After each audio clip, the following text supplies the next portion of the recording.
While I was doing deadlifts in PE, my classmate Bill stormed over to me smirking. "Did you actually make the national powerlifting team?" I told him yes, and he immediately squeezed my bicep and turned to his friends behind him. This is what I mean when I say girls are weak. Even she made it. I wasn't going to say anything, but then he announced to the class that he could beat me in a push-up contest. He dropped down before I could respond, and as a crowd formed, I decided to just embarrass him. Someone yelled, "Go!" and I quickly did one push-up and told Bill to match it, but he smirked and went down, pressing himself up easier than I did. I was confused because he weighed like 300 pounds, but figured I'd just beat him on endurance.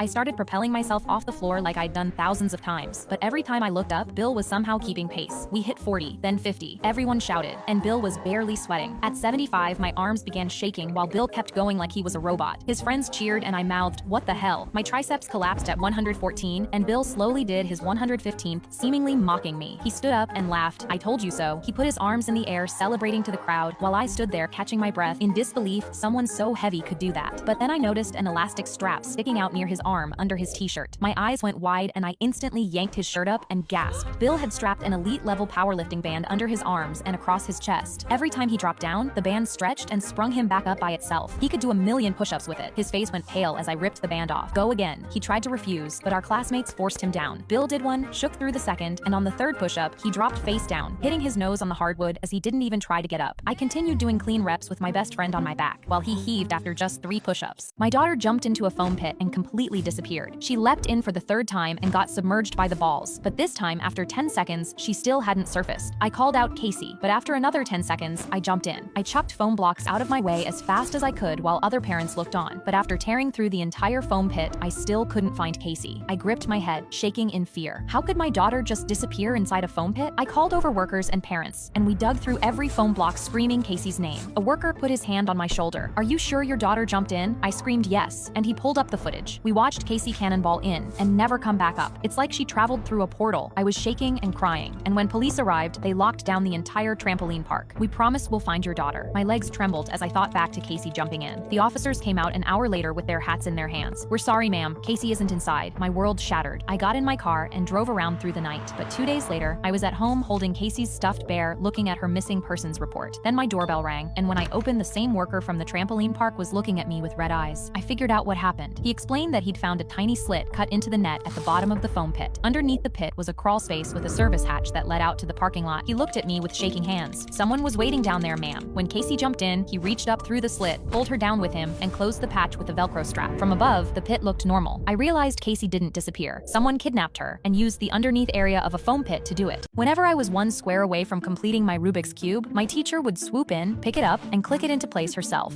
Perfect. Nothing beats that last click. It's the only thing that relaxes me and calms my nerves. Then she'd set it back on my desk with a smile, as if she did me a favor. Soon she did it for an audience, holding my almost finished cube up to the class, twisting the last square with a flourish while she forced everyone to clap. A pro never leaves one unfinished. But the last time she did it, I smirked back, because next time I was going to hand her the cube myself. That weekend, I took my Rubik's Cube apart on my bedroom floor and rebuilt it with a few things that don't belong in a cube. And the next time class started, I left it perfectly in the center of my desk, one square short. Her eyes landed on it instantly, and I was so excited I could barely sit still. She picked it up, and for a second she turned it over like she could feel something was off, but that old hag started twisting anyway, instantly triggering the trap I set in the vent, and for a second, nothing happened. She sighed, perfect. But her sentence got cut off when the click burned the line on a tub I'd hidden behind the vent, and it tipped over, pouring 1,000 crickets down on her, black and jumping, catching in her blowout and dropping into her coffee. I kicked my feet up on the table and smiled. You wanted to be relaxed, and what's more relaxing than the sound of crickets? A recording of her own voice started playing on repeat through the room. Nothing beats that last click. It looped, and every time it hit, the crickets surged higher while she clawed at her hair and screamed. While the entire class was laughing their awes off, she bolted for the door with bugs raining off her dress, her own voice chasing her out. I picked my cube off the floor, gave it one slow turn, and closed my eyes. It really is perfect. My grandma's apartment complex banned her bird feeders, so she weaponized the birds. She had kept 3 feeders on her patio for 11 years, beside 2 lawn chairs that stayed side by side after my grandpa died. Every morning, she sat in one chair with her coffee. His stayed empty beside her. The birds knew her schedule, and she knew their names. So when a new patio policy showed up on the community bulletin board banning feeders, she took them down without a word. She sat there until dark, staring at the empty hooks while the birds landed on the railing and waited. Then she read the policy again, slower this time. The next morning, she sat outside with a 5-pound bag of birdseed in her lap, looked at the railing, and poured the whole thing over the edge. The sign said no feeders, she said. It didn't say anything about feeding. She had a system. Seed in the morning, bread crusts after lunch, scraps from cooking at dinner. The birds found her within a week, then told other birds. By day 10, the grass below her patio had disappeared under a carpet of sparrows, and a pair of Canada geese had claimed the manager's parking space. Management slid a letter under her door, and she used it as a seed scoop. On day 12, a parrot landed on her railing. We live in Ohio, so where it came from is anyone's guess. She fed it a cracker, and after that, it never left. The next morning, the office called asking if she understood the policy. Grandma looked out at 30 birds on the lawn and said, "Better than you do." That afternoon, the manager showed up with an eviction notice, 72 hours to stop feeding the birds or leave. For the first time, Grandma didn't say anything. She sat in her chair, looking at the empty hooks, while the birds waited on the railing. "Well," she said, "they're gonna regret these next 3 days." On the 68th hour, the property manager knocked on her door himself. Behind him, 2 maintenance guys held all 3 of her feeders, cleaned, with fresh hooks to hang them back on. 3 days of ducks in the pool, bird poop coating every car, and a mail carrier